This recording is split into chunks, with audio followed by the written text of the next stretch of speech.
ভগৱানৰ সন্মান সেইদিনালৈকেহে থাকে যিদিনা ভগৱানৰ সন্মুখত ভক্ত হৈ থাকিব পাৰি। যিদিনা ভগৱানৰ সন্মুখত ভক্ত ভগৱান হৈ পৰে সেইদিনা ভগৱানৰ সন্মান নাথাকেগৈ আকৌ। এতিয়া আমাৰ অসমতো ভগৱান হ'বলৈ বৰ ভাল, হয় নহয়? নিজকেতো অৱতাৰো ডিক্লেয়াৰ কৰি দিব পাৰি। ময়ো ভাবিছোঁ তেনেকুৱা প্লেনিং এটা, আপোনালোকে সহযোগ কৰিব। খালি দুই এখন লিখি পদ দুটামান লিখি নিজকে অৱতাৰ, ময়ো অৱতাৰে অৱশ্যে, আপোনালোকে চিনি পোৱা নাই। আৰু দ্বিতীয়তে, গুৰুৰ প্ৰতিও সন্মান সেইদিনালৈকেহে থাকে যিদিনা গুৰুৰ সন্মুখত শিষ্য শিষ্য হৈ থাকে। যিদিনা শিষ্য গুৰু হ'বলৈ আৰম্ভ কৰে ন, সেইদিনা গুৰু সন্মানো নাইকিয়া হয়। সেইদিনা মানে গুৰুৰ ওপৰতো ঢেৰ কিবা কিবি দেখি যায়, আমুখে তমুখে, সেইটো দৰকাৰ নাই। আমাৰ বাকলিটো কোনেও নাচায় নহয়, ভিতৰৰ ফলটোহে লাগে। ফলটো খাবলৈ পাইছে যে বাকলিটো কি দৰকাৰ? ইয়াতোতো গুৰু হয়, ভগৱান হয়। গুণদোষ চাবলৈ গ'লেতো ভগৱানটো গুণদোষ উলিয়াই লওঁ আমি, হয় নহয়? যদিও কৃষ্ণ ভগৱান এইটো কৰিব নালাগিছিল। মানুহৰ বুদ্ধিটো চাওকচোন, বিশ্ব ব্ৰহ্মাণ্ডখন ইমান ডাঙৰ, হয়নে নহয়? আমাৰ পৃথিৱীখন ধূলিকণাটো হিচাপতো নাহে। 195খন দেশৰ এখন ৰাজ্যৰ এটা প্ৰান্তৰ এটা চুকত বহি আছোঁ। নিজৰ তুলনা ধূলিকণাটোৰ 1000 ভাগৰ এভাগৰ হিচাপতো নাহে। আৰু ইয়াত আমি কেতিয়াবা প্ৰশ্ন কৰোঁ, ভগৱানে এইটো কৰিব নালাগিছিল, ভগৱানে এইটো কৰিব লাগিছিল। বাহ! ইয়াত সেইকাৰণেই মহাপুৰুষে নিজকে মূৰ্খ বুলি কৈছে। যেতিয়া এই বহল দৃষ্টিভংগীটো লোৱা যায় ন, তেতিয়া গম পোৱা যায় মই ক'লেও একো ইয়াত একো নহয়, নক'লেও নহয়। মই থাকিলেও ইয়াত একো নহয়, নাথাকিলেও একো নহয়, হয়নে নহয়? আমি ভাবোঁ যে আমি নাথাকিলে অভাৱ কোনোবাই অনুভৱ কৰিব, কিবা হৈ যাব, হয় জানো? আৰে ভগৱানৰ অভাৱতেই মানুহৰ একো নহয়। মানুহৰ অভাৱত মানুহৰ কি হ'ব? মাক দেউতাকৰ কথা পাহৰি যায় ন? দিন বাগৰাৰ লগে লগে সেই আপোনাৰ শ্ৰাদ্ধ পাতোঁতেহে পিতৃ পিতামহ পিতামহ, তাৰ আগলৈকে একোটোতো নাথাকে। স্বাভাৱিক কথা ন? যেতিয়ালৈকে চকুৰ আগত থাকে তেতিয়ালৈকে কিছু কথা মনত থাকেগৈ। তাৰপিছত নোখোৱা নোবোৱাকেতো জীয়াই নাথাকে মানুহ, বোলে হয় আমুক গুচি গ'ল। মই এইটো কাৰোবাক সমালোচনা কৰা নাই, এইটো প্ৰকৃতিৰ স্থিতি, মানুহৰ স্মৃতি নাইকিয়া হৈ যায়। সেইকাৰণে ক'ব এইটো বিচৰা হৈছে, যেতিয়ালৈকে আমাৰ লগত আছে ন, তেতিয়ালৈকে অন্তত বুজি পাব লাগে। কাইলৈ যদি আজি কিবা এটাক যোগাৰ কৰি দিবলৈ, এই ধৰি লওক দৰৱটোকে আনি দিবলৈ, মাতষাৰ দিবলৈ টান লাগিছে, অশান্তি লাগিছে, কাইলৈ আকৌ সেইটো বিচৰাজনো নাইকিয়া হৈ থাকিব নহয়, হয়নে নহয়? তেতিয়া গিলাচটোলৈ কাঁহীখনলৈ চায়ো মনত পৰিব নহয়, হয়নে নহয়?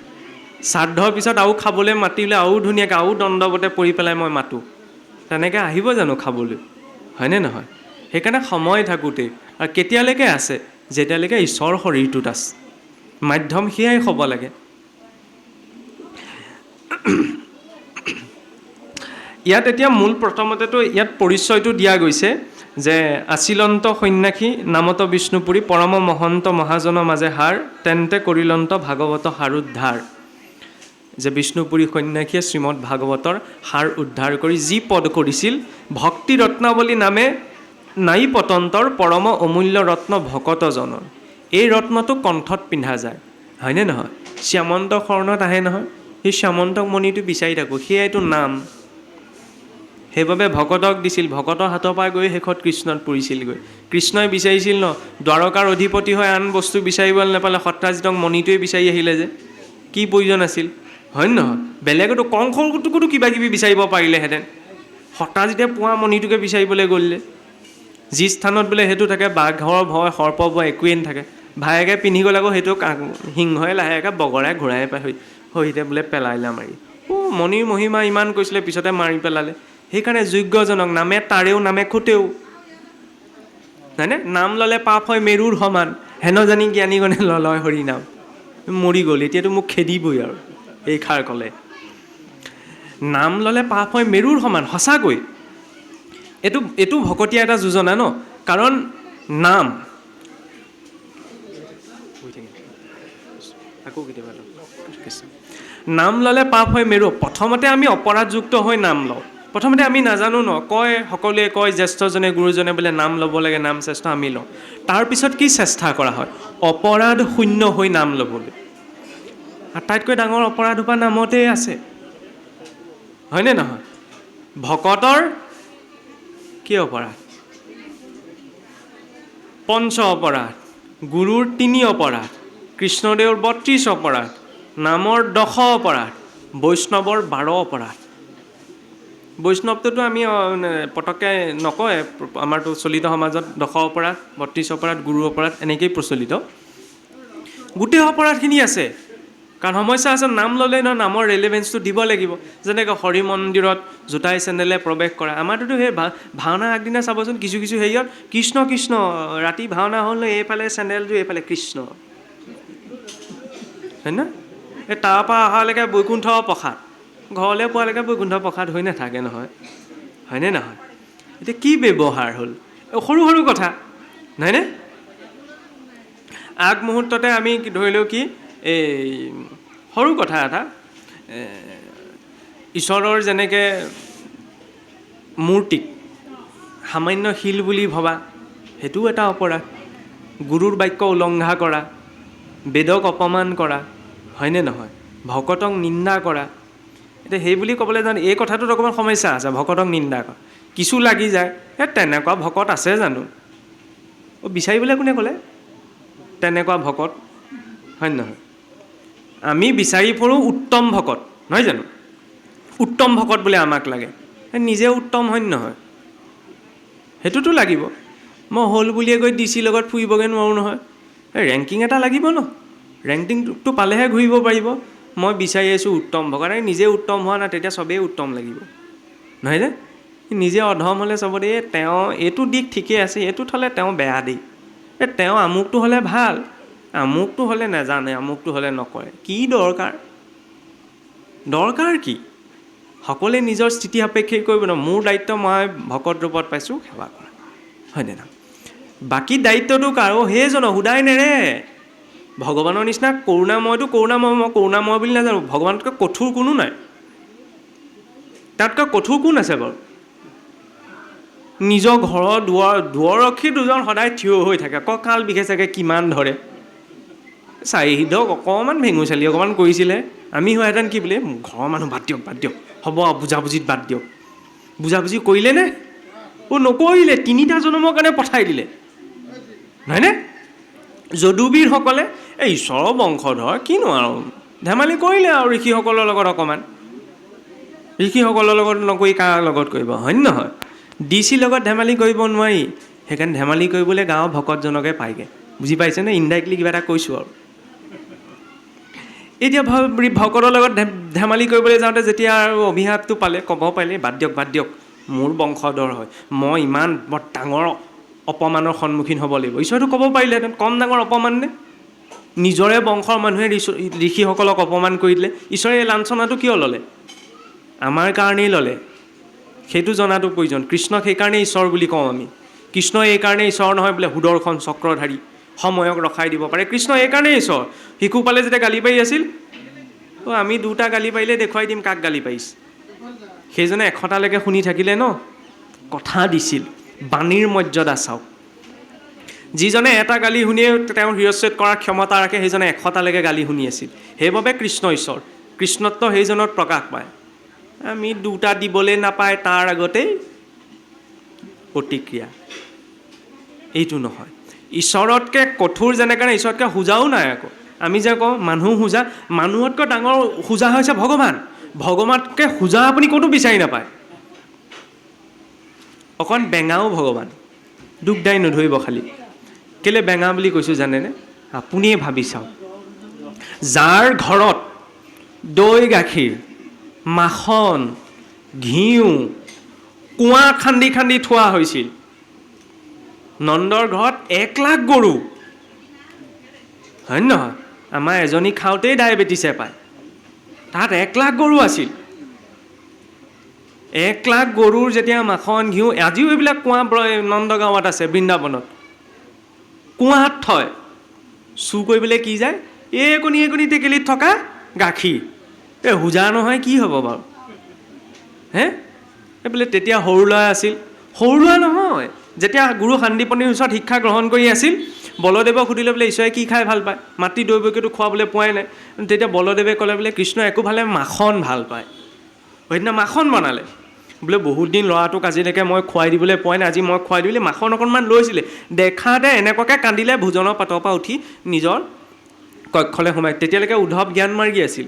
উদ্ধৱ আহিলে যিজনে মহাভাৰতৰ যুদ্ধত বোলে মোহক পৰিত্যাগ কৰিব লাগে বুজালে, আজি মাখনখন দেখি মোহত পৰিলেনে এই বুলি উদ্ধৱ বুজাবলৈ গ'ল।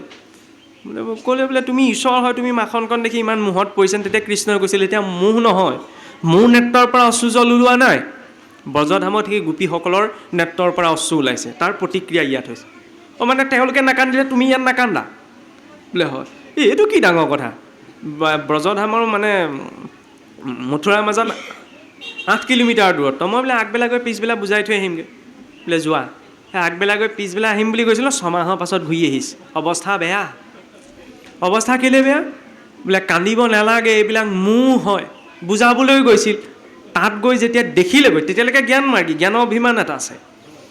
যেতিয়া সুধিলে বোলে নন্দ ঘৰটো কোনটো, ইমান কান্দি আছে বোলে, তাত ঈশ্বৰলৈকে ছিগনেল পাইছে, তেওঁ কান্দিব, খাব পৰা নাই মাখনখন, বুজাবলৈ আহিছোঁ। বোলে এই নৈখন দেখিছে, নৈখনৰ কাষে কাষে গৈ থাকক, য'ৰ পৰা নৈখন উৎপত্তি হৈছে সেয়ে বোলে নন্দঘৰ। নৈনো নন্দঘৰ বা উৎপত্তি হয়নে? বোলে তেওঁ পিছদিনা ঘূৰি আহিম বুলি কথা দি থৈ গৈছিল। আজি কৃষ্ণৰ বিৰহত এই ব্ৰজবাসীসকলে নন্দৰ গৃহত উপস্থিত হৈ ইমান বিৰহত ক্ৰন্দন কৰিছে, বোলে তাৰ পৰা এখন নৈৰ উৎপত্তি হৈ গৈছে। প্ৰথম হাৰ্ট এটেকটো তেতিয়া লাগিছে যে ভক্তি কি হয়। ইয়াৰ পাছত কৃষ্ণৰ শিশুলীলা শ্ৰৱণ কীৰ্তন কৰি তেওঁলোকৰ মুখত শুনি তাৰপিছত উদ্ধৱ হয়নে প্ৰথম গৈছিল কি জ্ঞান মাৰ্গী হৈ, এতিয়া ভক্তি মাৰ্গী হৈ আহিছে। সেইকাৰণে সেই কথাটোৱে ভাগৱতত ফ'কাছ হৈছে। উদ্ধৱ সম্পৰ্কত চাবলৈ গ'লে ভগৱান কৃষ্ণ খুৰাকৰ ল'ৰা, ক'তো বিশেষ সেইটো উল্লেখ নাই পোৱা, পাইছে জানো? ভক্ত ভক্ত নহয়নে? বসুদেৱো পিতৃ আছিল, কিন্তু একাদশ পোৱাৰ লগে লগে সেই সম্পৰ্কটো গৌণ হৈ থাকিল। যেতিয়া নাৰদদেৱ আহিলে পিতৃ নহয়, তেতিয়া ভক্ত হৈ থাকিল। কাৰণ ঈশ্বৰক আমি ভাবোঁতে ঢেৰ ভাবিব পাৰোঁ, কিন্তু ভজনা কৰাৰ সময়ত তেওঁ ঈশ্বৰত্ব নিৰূপণ কৰিয়েই ভজিব লাগিব।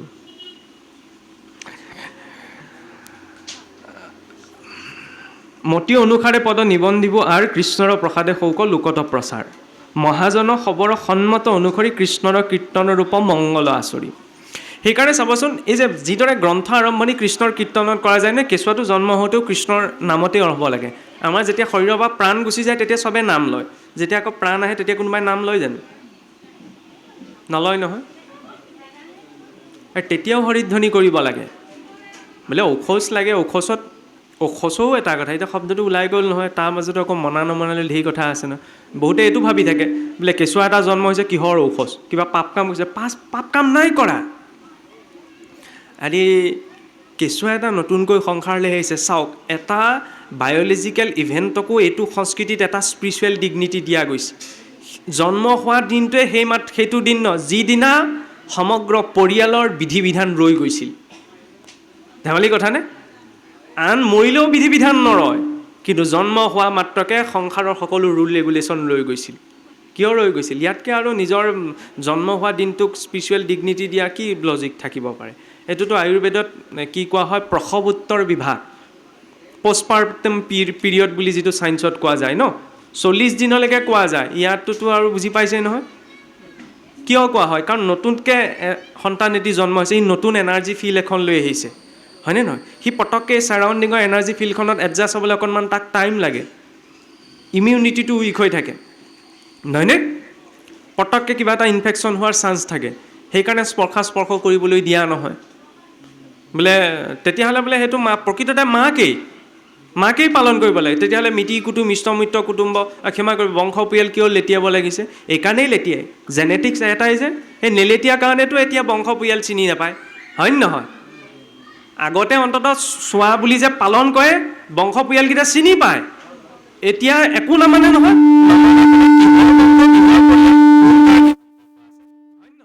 সেইকাৰণেতো নিজৰ অস্তিত্বত লৈ সংকট হৈছেগৈ, নিজৰ পুৰুষানুক্ৰম পৰিচয় যে নাইকিয়া হৈ গৈছে।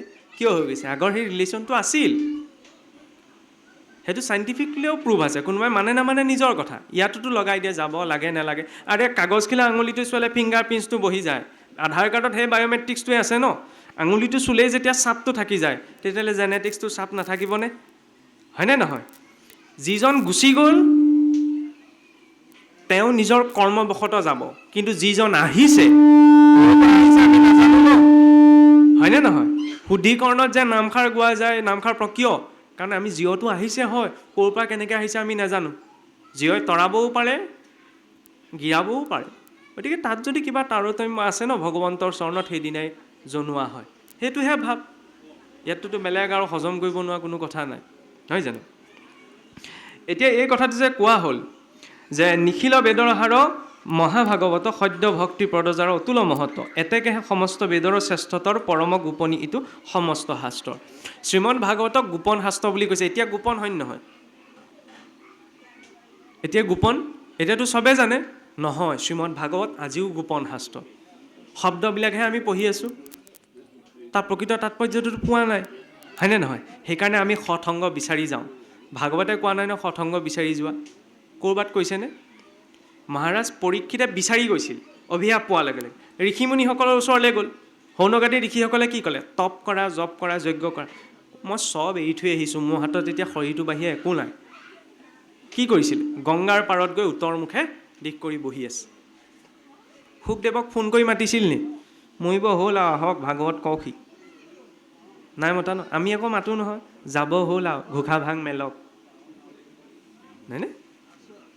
তেনেকৈ কাম নাই যদি স্বইচ্ছাই তেওঁ কোৱা নাই।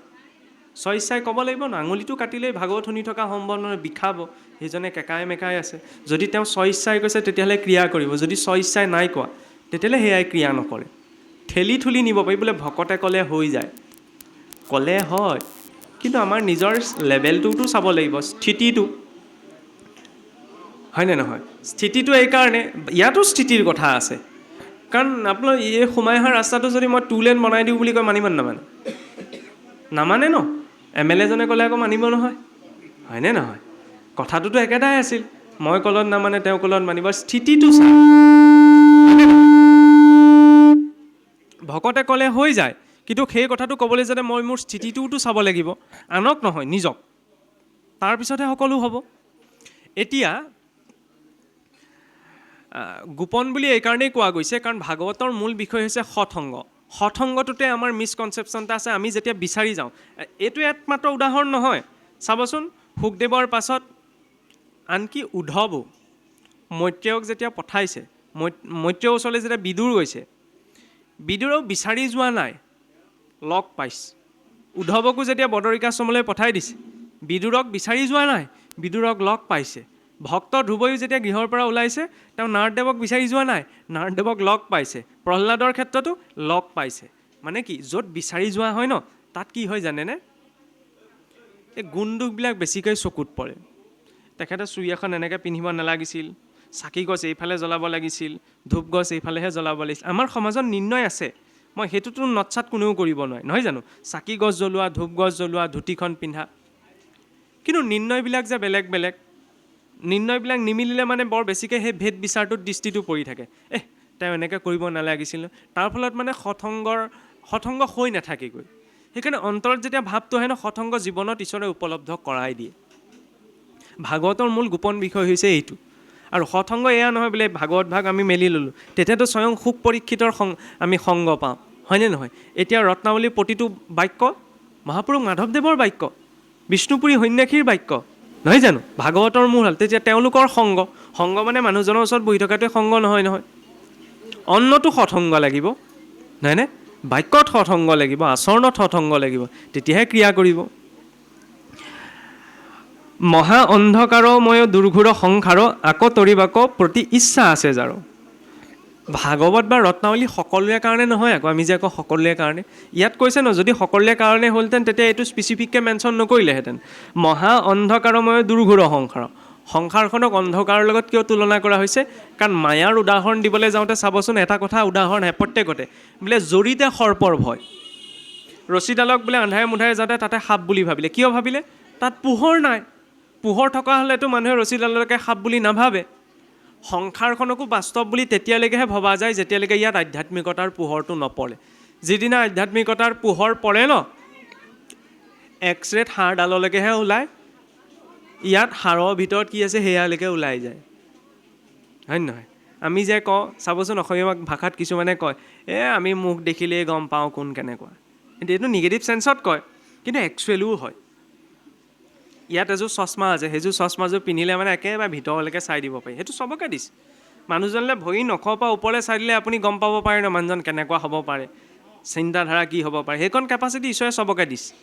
মুখমণ্ডললৈ চালে ওলাই পৰে তেওঁৰ ভাৱটো কেনেকুৱা, সেইকণ দিছে, চবকে দিছে। সেইটো কাৰণে বহুত সাধনা কৰিব নালাগে, মাত্ৰ অকণমান কনচেনট্ৰেশ্যন প্ৰয়োজন, একাগ্ৰতা। মহা অন্ধকাৰময় দুৰ্ঘোৰ সংসাৰ, এই সংসাৰখনক দুৰ্ঘোৰ সংসাৰ বুলি, কাৰণ দুঃখালয় শাশ্বতম, ই কল্যাণ নকৰে। সংসাৰে চাওকচোন বিনা চেষ্টা নকৰাকৈ একো বস্তু গোটাই নিদিয়ে। খেতিটো কৰে সেইটোৱে কিমান ডাৱৰীয়া দিন, প্ৰকৃতিয়েতো ক'ব বিচাৰে বোলে মানুহবোৰ ইমান কষ্ট হৈছে, গুৱাহাটীত বানপানী হৈছে, হয় নহয়? মহেন্দ্ৰদাও সৰহপাতো হোৱা নাছিল, সেইটো 1000 বছৰ আগতে, হয় নহয়? এতিয়া সেইখন গোটেইখন কক বকাই আছে। প্ৰকৃতিয়ে ঈশ্বৰতো ক'ব পাৰে বুলিব মানুহবোৰ ইমান ধাৰাসাৰ কষ্ট হৈছে, কৰি দিওঁ। আমি সুবিধাটো নিজেহে কৰি লওঁ এইখন সংসাৰত। দুঃখালয়ম, ই কেতিয়াও সুখ নিদিয়ে। আপুনি কিবা এটা কৰকচোন, কিবা এটা যিকোনো ভাল কামৰ ক্ষেত্ৰতো বোলে নহয় নহয় তেওঁ ভাল কামৰ স্বীকৃতি, ভাল কামৰ স্বীকৃতি নাই দিয়া, কামটো যে হ'ল সেইটোহে স্বীকৃতি দিছে, হয় নহয়? মই যদি এনেই আহিলোহেঁতেন গ'লোহেঁতেন তেতিয়াহ'লে বহি থাকে নি? ইয়াত কৈ আছোঁ কাৰণে বহি আছে, ইভাগেওতো মই আহিব পাৰোঁ, আহি পেলাই তেতিয়া জানো গুৰুত্ব দিলেহেঁতেন? নিদিয়ে ন। কামটোৰহে, মানুহজনৰ একো নাই, মাত্ৰ মাধ্যমহে লোৱা গৈছে, হয়নে নহয়? এইটো মাধ্যমহে। আৰে শৰাইত দিয়ালৈকে তলপাতখনৰ প্ৰত্যেক পাতৰ নিৰ্ণয় থাকে, হয়নে নহয়? যেতিয়া শৰাইভাগ বিসৰ্জন হয়, অকণমান শুনিবলৈ বেয়া লাগিবও পাৰে আৰু উপায় নাই, যেতিয়া শৰাইভাগ বিসৰ্জন হয় তেতিয়া পাতখিলা কি কয়? দুটুকুৰা, হয় নহয়? বা তেনেকৈ নাফালিলেও সুতুমুচু কৰি তেনেকৈ নিৰ্ণয়টোত থৈ নিদিয়ে, পেলাই দিয়া যায়। অকণমান আগলৈকে পাতখিলাৰ ইমান ডাঙৰ এটা নিৰ্ণয় আছিল, ভজনী এজনে জানে ন, ইমান এটা পবিত্ৰতা ভাৱেৰে তাত দিছে। যেই বিসৰ্জন হৈ গ'ল তেতিয়া পাতখিলা কি হ'ল? দলিয়াই দিলে, দলিয়াই দিবও লাগিব, হয় নহয়? মোৰ সন্মুখত প্ৰসাদ ভাগ দিয়াৰ লগে লগে বৈকুণ্ঠৰ প্ৰসাদ, মই খাই দিয়াৰ লগে লগে সেয়া বৈকুণ্ঠৰ প্ৰসাদ নি? চোৱা হৈ গ'ল, দিয়াজনেও নিবলৈ বেয়া পাব, হয় নহয়? এইটো বহুত ডাঙৰ কথা আকৌ, হয়নে নহয়? সমদৃষ্টিটো সেইটোলৈকে সিমানখিনিলৈকে সম্ভৱ নহয়গৈ, তেতিয়া বাকীনো আৰু কি ক'ম? দুঃখালয়ম শাশ্বতম, এই দুখৰ আলয়খনত একমাত্ৰ কি কৈছে? তাক তৰিবাক প্ৰতি ইচ্ছা আছে যাৰ মনত এই সংসাৰখনক তৰি যোৱাৰ ইচ্ছা আছে, তেওঁৰ বাবে হৈছে এই ৰত্নাৱলী। তাক কৃপা কৰি যিটো মহামণি সুকে পৃথিৱীত ব্যক্ত আনি কৰিলা উৎসুকে, সেই তেনেজনক কৃপা কৰি, সংসাৰীপ কৃপা কৰি মহামুনি সুকে বৈকুণ্ঠৰ শাস্ত্ৰ আনি প্ৰচাৰিলা সুকে। যে বৈকুণ্ঠৰ পৰা শাস্ত্ৰ আনি মহাভাগৱত বা শুকদেৱে কিয় প্ৰচাৰ কৰিছিল? সংসাৰত বদ্ধ লোকসকলক উদ্ধাৰৰ নিমিত্তে। আত্মপ্ৰকাশকইটো প্ৰদীপ সাক্ষাৎ, ভকতি অমৃত ৰস পৰিপূৰ্ণ যত। আত্মপ্ৰকাশক আইনাখন কি? আইনাখনো আত্মপ্ৰকাশক, নিজৰ প্ৰতিবিম্ব ইয়াত দেখা পোৱা যায় ন, ভাগৱতত নিজৰ প্ৰতিবিম্ব দেখা পোৱা যায় যে মই কোন হয়, হয়নে? আইনাখন সেইকাৰণেই চাব লাগে। গাড়ীৰ পিছতো আইনাখন কিয় লগাই দিয়ে? পিছত কি আহিছে চাবলৈ। কিছুৱে কয় ন, তেওঁ জীৱনত সফলতা পোৱাৰ পাছত আৰু কাহানিও জীৱনত ঘূৰি চাবলগীয়া হোৱা নাই, কয়নে নকয়? কওঁ ন, এইটোতো আমি বহুত প্ৰাউডলি কওঁ, কিন্তু পিছলৈ ঘূৰি চাব লাগে। আইনাখন সেইকাৰণেই দিয়ে। আইনাখন একচুৱেলি নিজৰ চাবলৈ, নিজৰ পিঠিটোতো কোনেও চাব নোৱাৰে, নিজৰ বেক চাইডটো, নিজৰ মুখখনো চাব নোৱাৰোঁ, প্ৰতিবিম্বৰ বাবে আইনাখন লোৱা যায়। যিটো জ্ঞান স্ববিদ্যাৰ জৰিয়তে নাহে, সেইটো জ্ঞান ভাগৱত ৰূপী দৰ্পণৰ জৰিয়তে আহে, নহয়নে? আইনাখনত অকণমান পিছটোও দেখা যায়, চোৱাটো প্ৰয়োজন। ভাগৱতে বহুত পিছলৈকে দেখাই দিয়ে, বোলে 84 লক্ষ জনী অতিক্ৰম কৰি আহিছা, ইমান দীঘল লাইন পাতি আহিছোঁ, তেতিয়া গম পোৱা যায় যে কি এৰি থৈ আহিলোঁ, নহয়নে? কাক পাৰ কৰি আহিছোঁ, তেতিয়া তেওঁ সতৰ্ক হয়। যদি পিছটোৰ বিষয়ে গম নাথাকে, কি এৰি থৈ আহিলোঁ, তেতিয়া একদম হাম ৰজা, কিহে পায়। কিন্তু মই যে আজি যি হৈছোঁ, যি পাইছোঁ, তাৰ কাৰণে মোৰ ভেটিটো যে কোনোবাই নিৰ্মাণ কৰিছিলে সেইটো জনাটো প্ৰয়োজন। ঘৰটোক চবে প্ৰশংসা কৰে, ভেটিটোক কোনোবাই প্ৰশংসা কৰে নি? নকৰে ন। কিন্তু ঘৰটো ধৰি থাকিবলৈ যেতিয়া ভেটিটো তোলে ন, খুটাটোৰ কাৰণে পায়স নিদিয়ে কিন্তু, নহয়নে? ঘৰটো হোৱাৰ পাছত ঘৰটোৰ কাৰণেও কিন্তু প্ৰসাদ নিদিয়ে কিন্তু, নৱৰত্ন পঞ্চৰত্ন ঘৰটোৰ কাৰণে কোনেও নিদিয়ে কিন্তু, দিয়ে জানো? ভেটিটোৰ কাৰণেহে দিয়ে। কিন্তু যেতিয়া ভেটিটোৰ ওপৰত ঘৰটো বনাই যায়, কিহৰ ভেটি? ভেটিটোক কোনে প্ৰশংসা কৰে? কিন্তু ভেটিটো আঁতৰাই দিয়কচোন, মানুহে বেয়া হ'লে ঘৰখন বেয়া হৈছে নকয়, কি বুলি কয়? আজিও কয় নহয়, ভেটিটো বেয়া, ভেটিটো বেয়া, ভেটিটোত কিবা দুখ আছে, হয় নে নহয়? একচুৱেলি ভেটিটোৱে চব কাম কৰে, কাৰণ সি ধৰি আছে। গতিকে মোক বনাবলৈ যি মোৰ বেছটো নিৰ্মাণ কৰিছে তাৰ ক্ৰেডিটটো দিয়া প্ৰয়োজন ন। ইয়াত সেই অৰ্থতে কোৱা হৈছে আত্মা প্ৰকাশকৈটো প্ৰদীপ। যিদৰে চাকি গছে পোহৰ জ্বলায়, পোহৰ চাৰিওকাষে দিয়ে, হয়নে নহয়? চাকি গছ গছাটোৰ ওপৰত এইকাৰণেই থোৱা যায় যাতে বেছিকৈ পোহৰ দিব পাৰে, হয়নে নহয়? শাস্ত্ৰভাগীৰ ওপৰত এইকাৰণেই ৰখা যায় যাতে তাৰ পৰা সেই শাস্ত্ৰ আলোকেও সকলোকে স্পৰ্শ কৰিব পাৰে। নহ'লেতো বহুতো আকৌ সেই খাওঁটো বোলে কিয় ওপৰত থ'ব লাগিছে, গছাটোত কিয় ৰাখোঁ? যিদৰে চাকি গছে পোহৰ চাৰিওকাষটো তলত থৈ দিলে অকণমানহে দিব, গছাটোত থ'লে চাৰিওকাষে পাব ন। চাকি গছ জ্বলাই আমি সকলো মাংগলিক কৰ্ম কৰোঁ। চাকি গছৰ তেতিয়ালৈকে গুৰুবন্তী বুলি আমি নকওঁ যেতিয়ালৈকে তাত অগ্নি প্ৰজ্বলিত নহয়। অগ্নি সাক্ষী, অগ্নিবৈ দেৱানাম চক্ষু। কিছুৱে ক'ব পাৰি আমি অগ্নি নামানো, অগ্নি নমনাকেতো সৃষ্টিও নহয়। অগ্নি যিদৰে কিবা এটা কৰ্মৰ সাক্ষী, ঠিক তেনে আমাৰ জন্ম জন্মান্তৰ কৰ্মৰ সাক্ষী কোন? কোন বাৰু? জন্ম জন্মান্তৰ আত্মা, হয়নে নহয়? আত্মা সাক্ষীহে, সেইকাৰণে আত্মাই গতি নাপায়। আমি যে মানুহ মৰিলে কওঁ তেখেতৰ আত্মাৰ সদগতি কামনা কৰি প্ৰাৰ্থনা জনালোঁ। আত্মাৰ সদগতি কেনেকৈ কামনা কৰিব? আত্মাটোতো নিৰ্গুণ। গীতাৰ কেলে সাংখ্য যুগত নাই পোৱা জানো, হয়নে নহয়? আত্মাক জুইয়ে জ্বলাব নোৱাৰে, পানীয়ে তিয়াব নোৱাৰে, বায়ুৱে শুকুৱাব নোৱাৰে। তেতিয়াহ'লে কাৰ সদগতি কামনা কৰিছোঁ সেইটোকে ক্লিয়াৰ নহয়। সদগতি কামনা কৰাটো দূৰৰ কথা। আত্মাই গতি নাপায়, আত্মা মুক্ত। স্থূল শৰীৰটোতো নাপায়, এইটো মাটিত মিলি যাব। কিহে পায়? সূক্ষ্ম শৰীৰটো।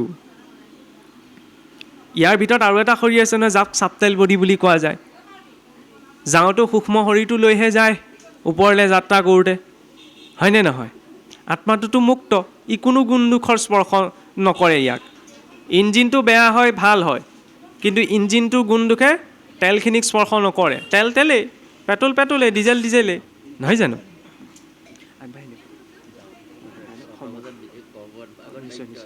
আকৌ কেতিয়াবা দেখা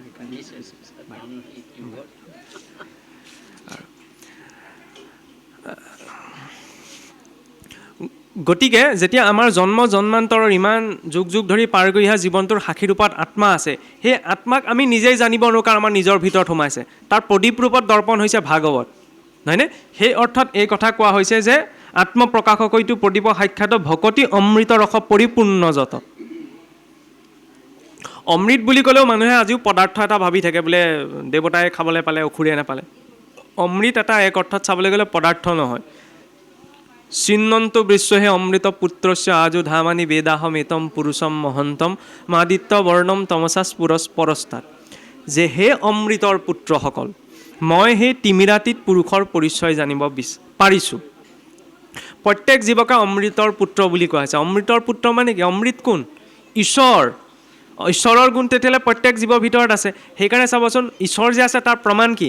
মানুহে মৰিব নিবিচাৰে, সদায় জীয়াই থাকিব বিচাৰে, হয় নহয়? কোনো মানুহটো মৰিব নিবিচাৰে।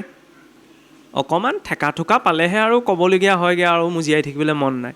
কিন্তু একচুৱেলি সেইটো নহয়, চবেই বিচাৰে মই যেন সদায় জীয়াই থাকোঁ। এই টেণ্ডেঞ্চিটো ক'ৰ পৰা আহিছে? আৰে ঈশ্বৰৰ অংশ আছে ন, হয়নে নহয়? চব জানিব বিচাৰে, হয়নে নহয়? কিন্তু চব জনা সম্ভৱ নহয়। কিন্তু এইটো টেণ্ডেঞ্চি থাকে ন, যে মই চব জানো বা সকলো মোৰ হওক, এনেকুৱা এটা ভাৱ থাকে। এইটো বেয়া ভাৱ নহয়, কাৰণ তেওঁ গুণ অকণমানো আছে। আৰে ফিৰিঙতিটো গাত জুই গুণ থাকিবই ন, খালি আমি ভুল দিশে লৈ যাওঁ। সেইকাৰণে মানে সংসাৰখনত আমি ঠেকা খাওঁগৈ। এতিয়া ডিৰেকশ্যনটো ঈশ্বৰমুখী কৰি দিব লাগে, তেতিয়াতো লাভেই লাভ। গোপীসকলে সেইকাৰণে কাম ভাৱক এৰা নাই। কাম ভাৱটো সংসাৰত আছিলে, ডিৰেকশ্যনটো সলাই বোলে এৰিব নোৱাৰো, ঠিক আছে বোলে কৃষ্ণলৈ দি দিওঁ। কাম ভাৱতে ঈশ্বৰক পাই গ'ল, হয় নহয়? ক্ৰোধটো বোলে এৰিব নোৱাৰি, এনেও এৰিব নাই, কৈ থকা যেনেও এৰিব নাই, ধুনীয়াকৈ যিমান যি কথা নকওক কিয়। আৰু ক্ৰোধটোও প্ৰয়োজন, যদি প্ৰয়োজন নাথাকিলে নিশ্চয় কিয় সৃষ্টি কৰিলেহেঁতেন, হয় নহয়? মই যদি বেয়া কাম এটা কৰোঁ, জ্যেষ্ঠৰ ৰূপততো মোক ক্ৰোধ কৰাটো প্ৰয়োজন, হয়নে নহয়? ক্ষমাশীল, দয়াশীল, ধৰ্মশীল হোৱাৰ অৰ্থ এইটো নহয় যে মানুহে নিজৰ কাষত বলীয়া কুকুৰটালৈ শুব পাৰিব। শুনিবলৈ অকণমান টান হৈছে, হয় নহয়? আপুনি ক্ষমাশীল হ'ব পাৰে, একদম কৰুণাৰ প্ৰতিমূৰ্তি হ'ব পাৰে, কিন্তু তাৰ অৰ্থ এইটো নহয় যে মোৰ কাষতে মই বলীয়া কুকুৰটোলৈ শুব পাৰিম। শুনিবলৈ সেইকাৰ টান হৈছে। গৌতম বুদ্ধই কৈছিল, কওঁ ন অহিংসাৰ পূজা আদিটো বুদ্ধৰ পূৰ্ণিমা, নহয় জানো? অহিংসাত গৌতম বুদ্ধতকৈ আৰু অহিংসাৰ ক্ষেত্ৰত আমি দ্বিতীয় এজন নাম ল'বলৈ ভাবিব লাগিব, কিন্তু তাৰ নামতে মহাত্মা বুদ্ধৰ নাম প্ৰথমতে আছে। অহিংসাৰ পূজাৰে কি কৈছিল? সেইটো দৰ্শন ত্ৰিপিটকত এতিয়াও আছে। মানে ক'ব মানে দয়ালু হোৱা, কৰোণাময় হোৱাৰ তাৰ সেইটো এটা অন্ধতা নহয়। বলীয়া কুকুৰটাই খেদি আহিলে মই এনেও কুকুৰৰ চিগালৰ গদৰ্ভ আত্মাৰাম নেগাওঁ, পলাম ন, হয় নহয়? গতিকে পৰিস্থিতি সাপেক্ষে সকলো কৰ্ম, চব কথা চবতেও নহয়, কিছুমান এটা বৰ্ডাৰ আছে ন, মৰ্যাদাটোত থাকিহে কিছুমান কথা হয়। অমৃতৰ পুত্ৰ বুলি এই সকলোকে কোৱা গৈছে। গতিকে এই অমৃতৰ পুত্ৰসকলে পুনশ্চ সেই অমৃতৰ মূল কেন্দ্ৰক পাবলৈ মাধ্যম কি? ভাগৱত। ভাগৱত হৈছে সেইটো। ভক্তি মানে বহুতে পলায়ন বুলি ভাবে, পলায়ন বুলি ভাবা আৰু কাৰণ আছে। তেনেকুৱা কিছুমান ঘটনা ঘটি গ'ল, একো কাম নহ'ল আৰু এই দিশটোত ভাবিলে আৰাম আৰু, বুজিছে নহয়? মই খুহুতীয়াকৈ কৈছোঁ, এদিন মানে কি হ'ল, কথা এটা পাতি 7 দিনীয়া ভাগৱত পাতিলে, আৰু ভাগৱত হোৱাৰ পিছত সকলোৰে বেয়া লাগিছে। তেতিয়াও চাবকচোন, কোনোবাই বুজি পাওক নাপাওক, যেতিয়া শেষৰ ফালে আহে এনেই মানুহৰ মনটো অকণমান আৱেগিক হৈ পৰে, হয়নে নহয়?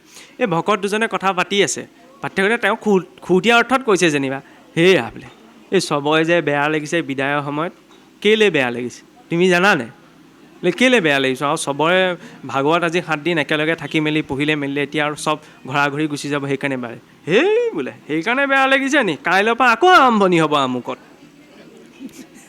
তেতিয়াহ'লে বোলে কেলৈ বেয়া লাগিছে? আঐ দেহি 7 দিন 7 ৰাতি ঘৰতো এনেকৈ শুশ্ৰূষা নকৰে। প্ৰভু তামোল লাগিব নি? প্ৰভু ফল মূল অকণমান খাব নি? প্ৰভু গৰম পানী কৰি দিওঁ নি? ইয়াতকৈ সুখ আৰু ক'ত আছে? এতিয়া নিবৃত্তি হৈ থাকিলেও পায়, এতিয়া সেইকাৰণে বেয়া লাগিছে। এইটো মই খুহুতীয়া অৰ্থত কৈছোঁ, কিন্তু এনেকুৱা নহয় যে সেই কথাটোক মই ভেঙুচালি কৰিছোঁ। কাৰণ দিওঁতাজনৰো সেইটো ভাৱ থাকে, হয়নে নহয়? দিওঁতাজনে এই যে তামোলখন দিয়া, চাহকণেই দিয়া হওক, হয় নহয়? কথাটো সৰু, কিন্তু দিওঁতাজনে কি ভাৱত দিয়ে? তেওঁলোকেতো সাক্ষাৎ ঈশ্বৰ বুলিয়ে ভাবি লয় ন, হয়নে নহয়? মানে ভাৱৰ সেইটোও শুদ্ধতা, হয়নে? সেই ভাৱৰ শুদ্ধতাটো প্ৰাপ্তি হ'ব, আৰু তেনেকৈ মানুহে পাই গৈ আছে। সেইকাৰণে বৰকৈ জনা বুজাসকলে বৰকৈ কথা কৈ নাথাকে, এই নজনাসকলেহে বৰকৈ কথা কয়। ভাগৱতততো আছেই, দ্বাদশত এটা পদ আছে। মোৰ ভাগৱতৰ বাকীবিলাক মই উপদেশ মানে ইমান মানিব নোৱাৰোঁ, কিন্তু এইটো মোৰ জীৱনৰ মূল মন্ত্ৰ এতিয়ালৈকে হৈ আছে। আৰু কি জানেনে? বহু বল কি হৈলে লোকে বুলিবে পণ্ডিত, এইটো দ্বাদশত কলিৰ লক্ষণত আহে। যেতিয়া বহু কথা ক'ব মানুহে পণ্ডিত বুলি ভাবে, সঁচাকৈও ভাবে নহয়, আপোনালোকেও ভাবি আছে এতিয়া, হয় নহয়? মোবাইলটোত বহুত কথা কোৱা দেখিলে বহুত ডাঙৰ বহি দেই, মইহে জানো কিমানৰ পণ্ডিত, হয় নহয়?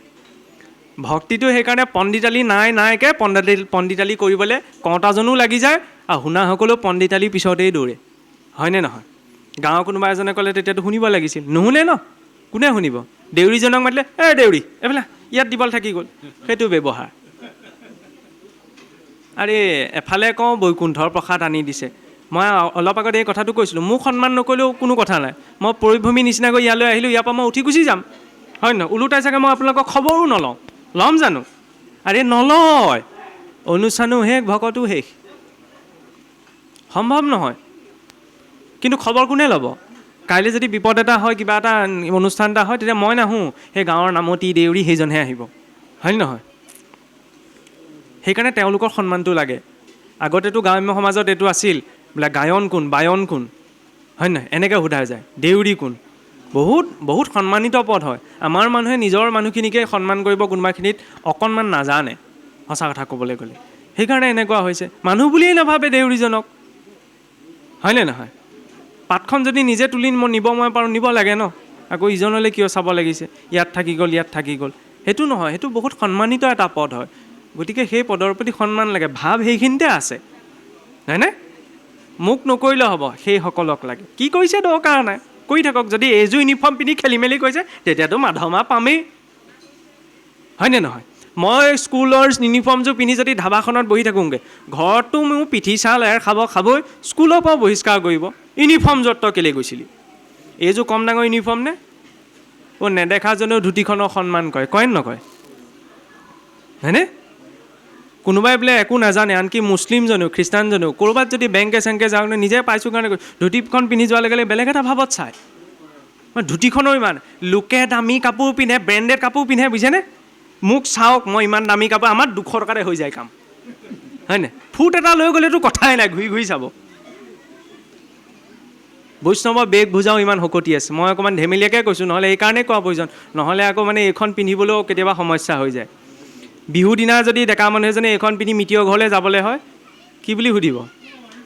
বংশ পেলৰ কোনোবা মৰিলে নি বিহু দিনাই ধুতি পিন্ধিও লাল আহি যায়? দুটা কণ্ডিশ্যনতে পিন্ধে বুলি জানে ন, হয় নামঘৰ ধৰ্ম এনেকুৱা ক্ষেত্ৰত যাবলৈ, দ্বিতীয়তে মানুহ মৰিব লাগিব। গা ধোৱাটো ভজনীয় ভকতৰ নিয়ম বুলি ভাবে, শৌচাগাৰলৈ বোলে গা পা ধুইছে, হৰ্ণ ভজন ল'লা নি? সেইটো মেণ্টেলিটি। আৰে শৰীৰ হয়, মানুহ হয়, কুকুৰ একোৱেই নহয় নহয়, ন্যূনতম শৌচাচাৰখিনি লাগে ন? কয় নকয় নিজৰ কথা, বোলে চবতে নোৱাৰি নহয়, চবতে নালাগে। আৰু যদি 3-4 দিনা ট্ৰেইনত যাত্ৰা কৰিছে, তাত বিধি বিধান খেলি মেলি হ'বই, হয় নহয়? সেইটো এক্সেপশ্যনেল। সেইবুলি আকৌ ট্ৰেইনৰ যাত্ৰাটো মোৰ ঘৰলৈ আনিব নোৱাৰোঁ নহয়, হয় নহয়? গতিকে চবৰে একোটা মৰ্যাদা আছে। সেইটো নিবৃত্তি সেইজনৰ বাবে, যদি 5 বছৰকৈ বয়স কম হয়, 90তকৈ যদি উৰ্ধৰ হয়, আৰু যদি শাৰীৰিকভাৱে তেওঁ অক্ষম হয়, তেওঁলোকৰ বাবে শৌচাচাৰৰ কোনো বিধান নাই, কাৰণ নোৱাৰেগৈ। বাকী কোনো পাৰ হৈ যাব নোৱাৰে, পাৰ হৈ যাব। স্বয়ং পিতামহ ভীষ্ম নোৱাৰিলে। ভক্তি সেইকাৰণে কঠোৰ। ভক্তি যে আমি ভাবোঁ ভক্তি সহজ বুলি, কেনেকৈ সহজ? আমি পাপ ধুবলৈ গংগাত যাওঁ, পিতামহ ভীষ্ম স্বয়ং গংগাপুত্ৰ আছিলে, হয় নহয়? সেইখন আই কাৰ্ড দেখুৱাব, মই যাব, এই গংগাৰ পুত্ৰ হয়, এইবোৰ নহ'ব, মোক যাবলৈ দিয়ক, ক'ব পাৰিলেহেঁতেন, নাই কোৱা ন? গতিকে এটা ব্যৱস্থা সাপেক্ষে আগবাঢ়িব লাগিব। তাত এইটো নহয় যে মই আমুক তামুক আমুকত হৈ যাব। আৰু এই যাত্ৰাটো সেই অমৃতক প্ৰাপ্তিৰ অৰ্থেই। ফিৰিঙতিটোৱে সেইদিনালৈকে নিজকে অগ্নি বুলি অনুভৱ কৰিব নোৱাৰে, যিদিনালৈকে শুকান বনডৰা নাপায়। যিদিনা শুকান বন পাই যায়, সেইদিনা অগ্নি আৰু ফিৰিঙতিৰ মাজত পাৰ্থক্য নাথাকিবই, নহয়নে? এই একেটা কথাই চাব, একে একে যোগ হ'লে 2 হয়, নহয় জানো? একে একে লগ হ'লে বিবাহ হয়, সেইটো সমাজৰ সিদ্ধান্ত। 2 হোৱাটো গণিতৰ সিদ্ধান্ত। 1ৰ লগত 1 মিলিলে একেই হৈ থাকে, সেইটো অদ্বৈতৰ সিদ্ধান্ত। এই অমৃতৰ লগত অমৃতৰ সংযোগ, বুজি পাইছে ন? আত্মাৰ লগত পৰমাত্মাৰ সংযোগ। অংশৰূপত, জীৱৰূপত আমি ঈশ্বৰৰ সকলো অংশ, নহয় জানো? আৰু সেৱক ভাৱত আমি সকলো ঈশ্বৰৰ দাস। তত্ত্বৰূপত আত্মাই পৰমাত্মা, পৰমাত্মাই আত্মা। ভক্ত হনুমন্তই কৈছিল, তোমাৰ মোৰ মাজৰ সম্পৰ্ক কি বুলি। তত্ত্বৰূপত আপুনিয়ে ময়ে আপুনি। পৰীক্ষিত শেষত কৰি দিয়ে, কিন্তু মই পৰমাত্মা আত নাহিকে সংশয়। সেইটো অৱশ্যে ব্যৱহাৰত সম্ভৱ নহয়, সেইটো অনুভৱৰ স্তৰৰ কথা। তাক কৃপা কৰি যিটো মহামণিহুকে পৃথিৱীতে ব্যক্ত আনি কৰিলা উৎসুকে, আত্মপ্ৰকাশক এইটো প্ৰতিব সাক্ষাৎ ভকতি অমৃত ৰস পৰিপূৰ্ণ যত, আকে শুনি অজ্ঞলোকে তৰুক সংসাৰ, হেন শোক গুৰুপদে কৰো নমস্কাৰ। এইটো আকৌ ডাঙৰ কথা। নজনা মানুহৰ কাৰণেহে কৈছে, বোলে জনা মানুহৰ কাৰণে নাই কোৱা। সেইটো ডাঙৰ কথা আকৌ। জনাক বুজাব নোৱাৰি নহয়, নজনাকহে পাৰি। সেইকাৰণে কি ক'লে? আক শুনি অজ্ঞলোকে তৰুক সংসাৰ। যিজনে নাজানে সংসাৰৰ কথা, ঈশ্বৰৰ কথা, তেওঁহে জানিব। কাৰণ যিজনে সংসাৰৰ কথা জানে, ঈশ্বৰৰ কথা জানে, তেওঁ কৰিব ঈশ্বৰ এনেকুৱা হ'ব নোৱাৰে, ঈশ্বৰ এনেকুৱাহে, ঈশ্বৰে মানুহৰ নিচিনা আচৰণ কিয় কৰিব, হয় নহয়? নজনাজনৰ কাৰণে ভাৱতেই হৈ যাব। আৰু যিজনে জানে, তেওঁ লজিক লগাই থাকোঁতেই যাব।